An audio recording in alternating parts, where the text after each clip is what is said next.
Thank you for coming by. This is America Project. Please be sure to like the video and subscribe. Appreciate it.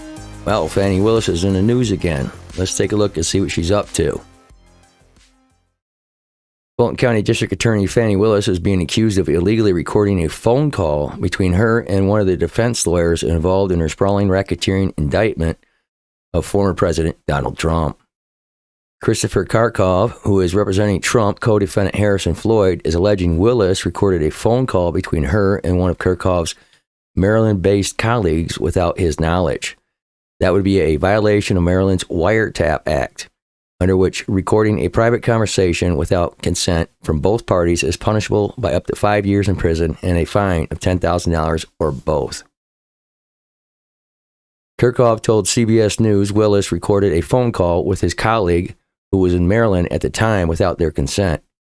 Karkov said they found out about the recording because an anonymous citizen found it in an open records request and sent it to him.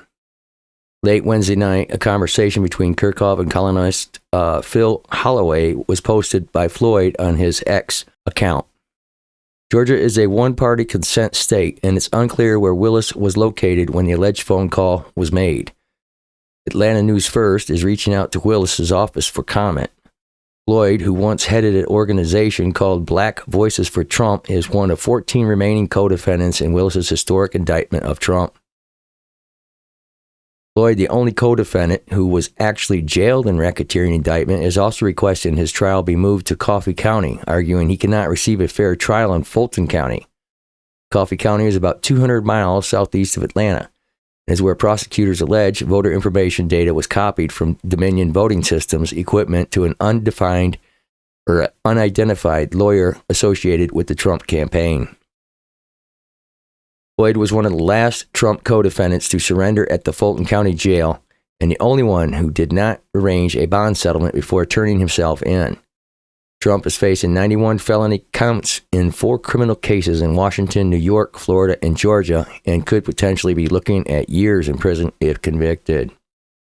In Georgia, Trump is charged alongside others, including former New York Mayor Rudy Giuliani and former White House Chief of Staff Mark Meadows, with violating the state's anti-racketeering law by scheming to illegally overturn his 2020 election loss.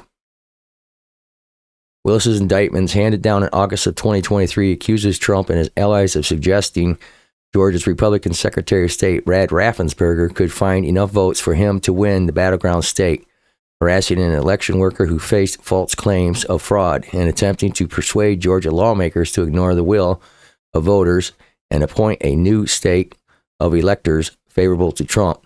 4 of the original co-defendants have reached plea deals with Fulton County prosecutors Sidney Powell, Jenna Ellis, Scott Hall, and Kenneth Cheeseborough.